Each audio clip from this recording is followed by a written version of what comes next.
Hello मेरे दोस्तों, मैं राहुल और स्वागत है आप लोगों का आपके अपने यूट्यूब चैनल आरके सेंटर पे। दोस्तों आज के वीडियो में हम लोग हिस्ट्री के एक इंपॉर्टेंट क्वेश्चन को क्लियर करने वाले हैं जो कि आपके हर एग्जामिनेशन के लिए इंपॉर्टेंट रहेंगे। ठीक है, तो क्वेश्चन क्या है आपका? क्वेश्चन इस प्रकार से दोस्तों कि भारत में मोहम्मद गजनवी के आक्रमण के स्वरूप का वर्णन करें। कि आखिर भारत में मोहम्मद गजनवी ने कहाँ कहाँ आक्रमण किया और किस प्रकार से आक्रमण किया, और क्या भारत पे आक्रमण करने के बाद उसका क्या स्वरूप रहा, ये चीज़ के बारे में हम लोग चर्चा करेंगे। ठीक है, तो ये क्वेश्चन में दोस्तों हम लोग बहुत सारी चीज़ों को डील करने वाले हैं, जैसा कि मोहम्मद गजनवी कौन था और ये भारत पे कौन सा स्थान पे क्या किया था, हमला किया था, ये चीज़ को हम लोग जानेंगे। ठीक है, तो चलिए सबसे पहले हम लोग जानते हैं कि मोहम्मद गजनवी कौन था, कौन है ना, इसके बारे में पहले समझेंगे, उसके बाद जानेंगे इसके आक्रमण के बारे में। तो चलिए सबसे पहले हम लोग इसके परिचय के बारे में जानते हैं कि आखिर मोहम्मद गजनवी कौन है। ठीक है, तो इस प्रकार से लिखेंगे दोस्तों कि यह सत्य है कि भारत पर आक्रमण करने वाला प्रथम मुस्लिम आक्रमणकारी मोहम्मद बिन कासिम था। अर्थात कहने का मतलब यह है कि भारत पे जो है ना प्रथम मुस्लिम आक्रमणकारी जो था वो कौन था? मोहम्मद बिन कासिम था, जिसने 712 ईस्वी में क्या किया था? भारत पर आक्रमण किया था। कब किया था? 712 ईस्वी में भारत पर आक्रमण किया था। लेकिन ऐसा कहा जाता है ना कि इसका जो आक्रमण था, मोहम्मद बिन कासिम का जो आक्रमण था, उससे भारत पर कोई प्रभाव नहीं पड़ा, मतलब अधिक प्रभाव नहीं पड़ा था। क्यों? क्योंकि यह जो है ना भारत के पश्चिमी हिस्सा तक ही आ पाया था, पश्चिमी सीमा तक ही आ पाया था। कौन? मोहम्मद बिन कासिम। परंतु उसके आक्रमण के लगभग 300 वर्ष के बाद, जब मोहम्मद बिन कासिम आक्रमण कर लिया था, उसके आक्रमण के 300 वर्ष के बाद क्या हुआ कि यहाँ पे एक ऐसा आक्रमणकारी आया, कहाँ पे? भारत में एक ऐसा आक्रमणकारी आया जिसने भारत पर जो है 17 बार आक्रमण किया। कितना बार? 17 बार आक्रमण किया। और आप समझ गए होंगे कि मैं किसके बारे में बताने वाला हूँ। ठीक है, और बताया जाता है कि वो 17 बार आक्रमण तो किया, उसके साथ साथ भारत को इतने बुरी तरीके से लूटा तथा उसके विभिन्न मंदिरों को भी लूटा, है ना। क्या क्या किया? वो 17 बार आक्रमण किया, भारत के मंदिरों को लूटा, ठीक है, भारत को लूटा, उसके साथ साथ लोगों को हत्या भी कर दिया वो। ठीक है, और उस आक्रमणकारी का अगर नाम की बात करें तो उस आक्रमणकारी का नाम क्या था? मोहम्मद गजनवी था। कौन था? मोहम्मद गजनवी। ठीक है, तो यहाँ तक आप समझ गए होंगे कि पहले जो था, सबसे पहले भारत में मुस्लिम आक्रमणकारी जो आया था वो कौन था? मोहम्मद बिन कासिम था। लेकिन उसके 300 वर्ष के बाद यहाँ पे कौन आया था? मोहम्मद गजनवी आया था, जो भारत पे जो है ना 17 बार आक्रमण किया था। और 17वां बार आक्रमण करने के बाद यहाँ के जितने भी धन संपत्ति था उसको लूट के ले गया, उसके साथ साथ यहाँ के लोगों को भी मार दिया। ठीक है, अब देखिए आगे बताया जाता है कि मोहम्मद गजनवी जो था सबुक्तीन का पुत्र था। पिता की मृत्यु के बाद भाई को हटा करके वह गजनी का शासक बना। ठीक है, यह जो है मोहम्मद गजनवी जो है अपने पिता की मृत्यु के बाद अपने भाई को गद्दी से हटा करके गजनी का क्या बन जाता है? शासक बन जाता है। ठीक है, और जब वह सिंहासन पर बैठा उस समय गजनी में अफगानिस्तान और खुरासान सम्मिलित थे। जब वो गजनी में बैठा था, जब वो सिंहासन पर बैठा था, उस समय गजनी में जो है ना अफगानिस्तान और खुरासान सम्मिलित था। ठीक है, अब यहाँ तक तो हम लोगों ने इसके परिचय को जान लिया कि मोहम्मद गजनवी कौन था। ठीक है, अब हम लोग जानते हैं कि मोहम्मद गजनवी आखिर भारत पर आक्रमण क्यों किया था, क्या रीजन था कि वो भारत पर आक्रमण किया था। ठीक है, तो देखिए बताया जाता है कि मोहम्मद गजनवी ने एक विशाल साम्राज्य की स्थापना करने का प्रयास किया। मोहम्मद गजनवी धन का बहुत अधिक लोभी था। ठीक है, अतः भारत में आक्रमण का उसका प्रथम उद्देश्य धन लूटना था। देखिए अगर बात करें तो मोहम्मद गजनवी जो था ना क्या करना चाहता था? एक विशाल साम्राज्य का स्थापना करना चाहता था, और इसके लिए उसके साथ साथ वो जो था ना धन का भी अधिक लोभी था, लालची था, वो पैसा का लालची था। इसलिए वो क्या करता है? भारत में जो है ना आक्रमण करने का उद्देश्य बनाता है और सोचता है कि यहाँ से हम क्या करेंगे? धन को लूट के ले जाएंगे। इसलिए मोहम्मद गजनवी ने क्या किया? एक शक्तिशाली सेना और बहुत सा धन एकत्रित किया। फिर वो भारत पर आक्रमण करने का योजना बनाया। ठीक है, पहले वो क्या किया? सेना को मजबूत किया, सेना मजबूत करने के बाद थोड़ा सा धन का भी एकत्रित किया। ठीक है, उसके बाद जो है ना वो क्या करता है? भारत पर आक्रमण करने का योजना बनाता है। ठीक है, कहा जाता है कि 1000 से 1026 ईस्वी के बीच में जो है उसने भारत पर 17 बार आक्रमण किए। मीन्स 1000 ईस्वी से 1026 ईस्वी के बीच में जो है ना वो 17 बार आक्रमण किया था महमूद गजनवी। ठीक है, वह प्रत्येक वर्ष भारत पर आक्रमण करता था और सीमाओं के शासकों को लूटता और गाजी की उपाधि धारण करके चला जाता। वो क्या करता था, प्रत्येक वर्ष जो है ना अपने सीमाओं के शासकों को लूटता था, भारत के शासकों को लूटता था और गाजी की उपाधि धारण करके चला जाता था। गाजी का मतलब सिकंदर, जीतने वाला। ठीक है, उसका उपाधि धारण करके वो चला जाता था। ठीक है, उसके प्रारंभ के कुछ आक्रमण पंजाब और अन्य राज्यों पर हुए। उसका प्रारंभ का जो कुछ आक्रमण जो था ना वो पंजाब और उसके कुछ राज्यों पर हुआ था। ठीक है, आगे उनमें से महमूद गजनवी के कुछ आक्रमण इस प्रकार से हैं। जहाँ पे महमूद गजनवी ने आक्रमण किया था उसमें से कुछ आक्रमण इस प्रकार से हैं जो नीचे दिए गए हैं। ठीक है, पहला आक्रमण था राजा जयपाल पर आक्रमण। उसने क्या किया था, राजा जयपाल सिंह पे आक्रमण किया था। ठीक है, देखिए बताया जाता है कि महमूद गजनवी ने सीमांत क्षेत्रों पर अधिकार करके पंजाब के जयपाल पर आक्रमण किया। महमूद गजनवी ने क्या किया, अपने सीमांत के क्षेत्रों पे, मतलब उसके जो सीमा के क्षेत्र था उस पर अधिकार करके जो है ना पंजाब के जयपाल सिंह पे क्या किया, आक्रमण किया। और एक भयानक संघर्ष के बाद जयपाल को परिवार सहित बंदी बनाया गया। और वो क्या किया, एक भयानक संघर्ष मतलब युद्ध लड़ने के बाद जो है ना जयपाल को जो है उसके परिवार के सहित बंदी बना लिया गया। उसके साथ साथ उसके परिवार को जो है रस्सी से बांध कर मारते हुए सड़कों पर ले जाया गया। और उसके परिवार को क्या किया गया, रस्सी से बांध करके जो है ना मारते हुए सड़क से ले जाया गया। ठीक है, सड़क पे ऐसे घिसते हुए ले जाया गया। ठीक है, बाद में क्या हुआ, जयपाल ने महमूद को भारी धनराशि दी, जिसके बाद महमूद ने उन्हें मुक्त कर दिया। उसके बाद क्या हुआ कि जयपाल ने क्या किया, महमूद गजनवी को जो है बहुत सारा धनराशि दिया, मतलब बहुत सारा धन संपत्ति दिया। जिसके बाद महमूद ने क्या किया, उनको मुक्त कर दिया, उनके फैमिली को मुक्त कर दिया। और अपनी पराजय के अपमान से, जिसके बाद क्या हुआ, अपनी पराजय के अपमान से अपने पुत्र आनंदपाल को गद्दी सौंप कर जयपाल ने अग्नि में प्रवेश कर आत्महत्या कर लिया। जिसके बाद क्या हुआ, जब इनका बेइज्जती हो गया, किनका, जयपाल का, ठीक है, तो वो क्या किया, अपने पुत्र को गद्दी सौंप करके, आनंदपाल को गद्दी सौंप करके जो है जयपाल सिंह जो है क्या करता, अग्नि में प्रवेश करके अपना आत्महत्या कर लेता। मतलब वो मृत्यु के घाट पे उतर जाता है। कौन, जयपाल सिंह। ठीक है, आगे वो दूसरा आक्रमण जो करता है वो आनंदपाल, जो किसका बेटा था, जयपाल का बेटा था। ठीक है, देखिए बताया जाता है कि आनंदपाल जो था वो जयपाल का पुत्र था।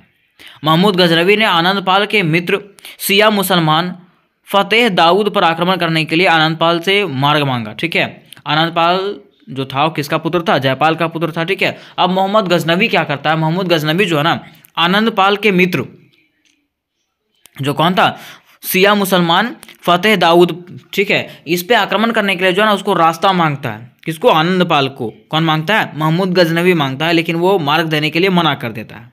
कौन मना कर देता है, आनंदपाल। ठीक है, और जब मना कर देता है ना तो महमूद गजनवी क्या करता है, इस पे भी आक्रमण कर देता है। और आक्रमण करने के बाद भेरा और मुल्तान को भी अपने अधिकार में ले लेता है। वो कौन ले लेता है, गजनवी ले लेता है। ठीक है, इस युद्ध में क्या होता है, जयपाल के नाती सुखपाल ने इस्लाम को त्याग करके संघर्ष किया।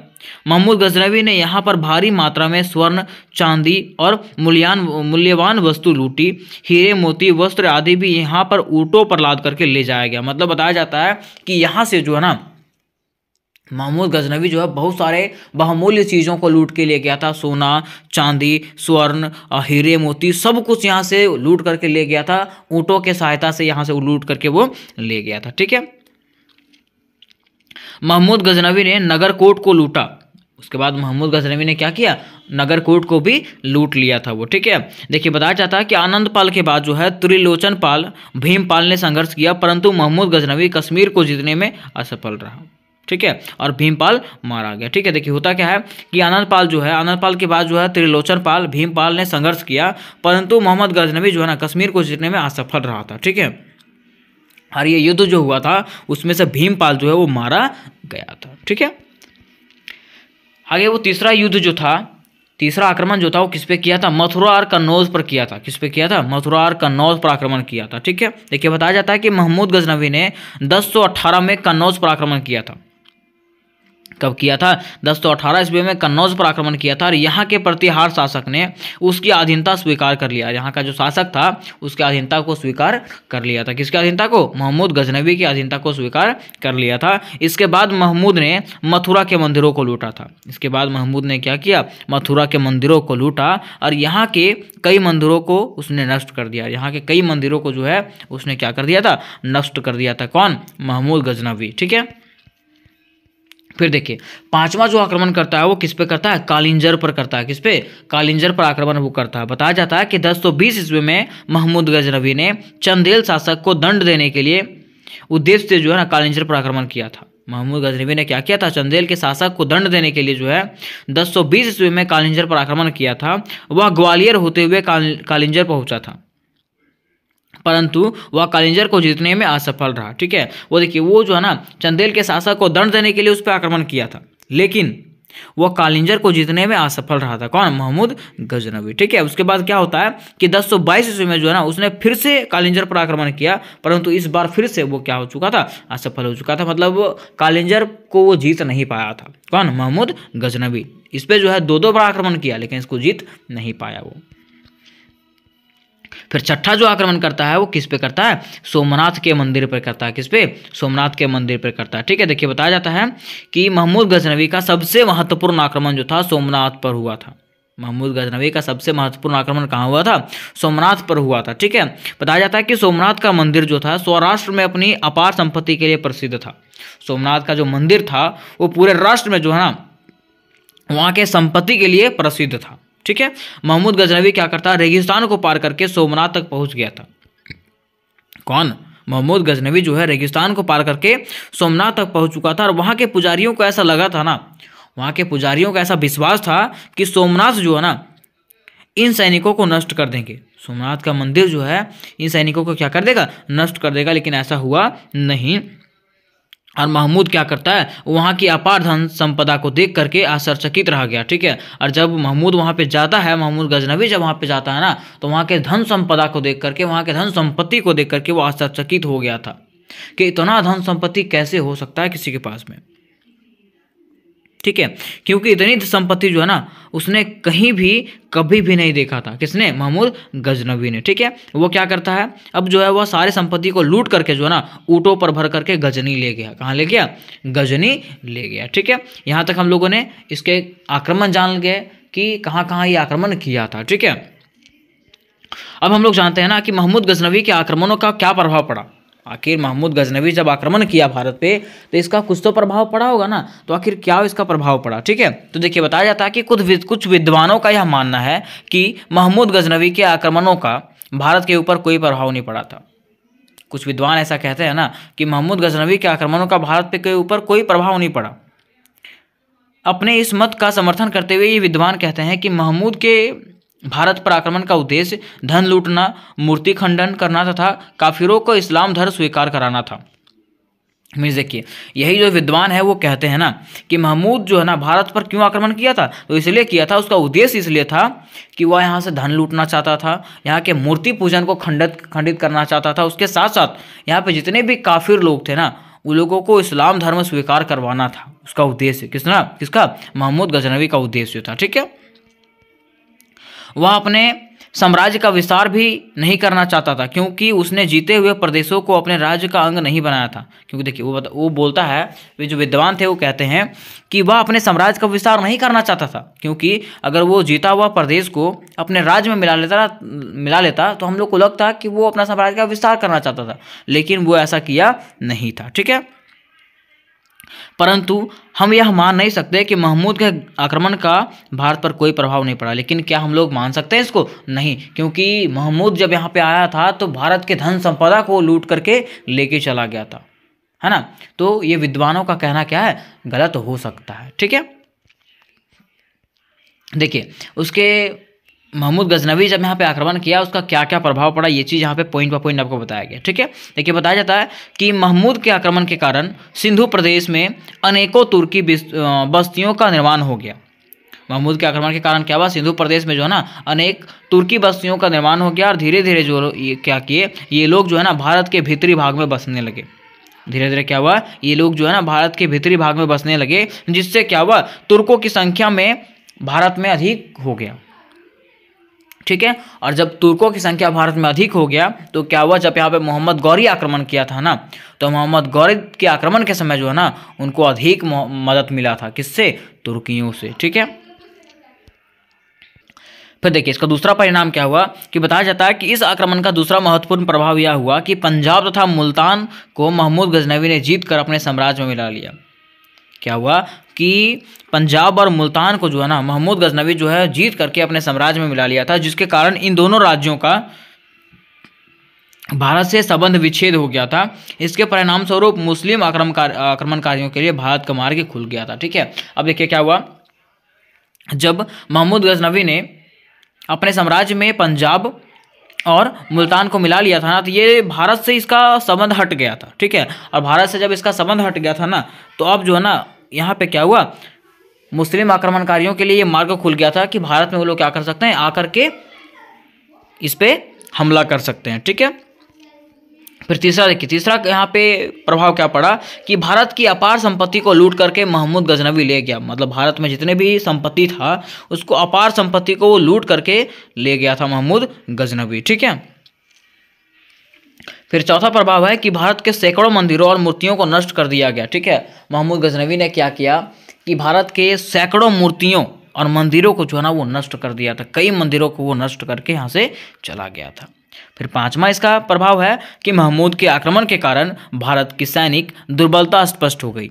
महमूद के आक्रमण के कारण क्या हुआ कि पता चल गया लोगों को कि भारत का सैनिक जो है ना वो क्या है, दुर्बल है, जिसके कारण क्या हुआ, इसके अतिरिक्त राजपूत सैनिकों की आपसी फूट तथा सैनिक दुर्बलता के कारण गौरी के आक्रमण का मार्ग परास्त हो गया। ठीक है, अब देखिए जब लोगों को पता चला कि भारत का सैनिक कैसा है, कमजोर है, तो दूसरे शासक भी यहाँ पे आकर के क्या करने लगे, आक्रमण करने का मन बनाने लगे। और यही हुआ कि मोहम्मद गौरी भी जो है वो क्या करता है, यहाँ पे आकर के आक्रमण करता है। ठीक है, फिर छठा कि सबसे महत्वपूर्ण प्रभाव जो है मोहम्मद के आक्रमण का यह हुआ कि भारत में भविष्य में सल्तनत तथा मुगल शासन का मार्ग जो है ना परस्त हो गया। ठीक है, देखिए, और इसका जो है सबसे महत्वपूर्ण प्रभाव ये पड़ा ना कि महमूद के आक्रमण के बाद क्या हुआ कि यहाँ पे जो है ना भारत के भविष्य में जो है ना सल्तनत काल और मुगल शासन का यहाँ पे मार्ग जो है ना वो खुल गया था। ठीक है, मुगल शासन क्या कर सकता था, आकर के यहाँ पे आराम से आक्रमण कर सकता था। ठीक है, तो उम्मीद करते हैं दोस्तों कि ये क्वेश्चन आपको समझ में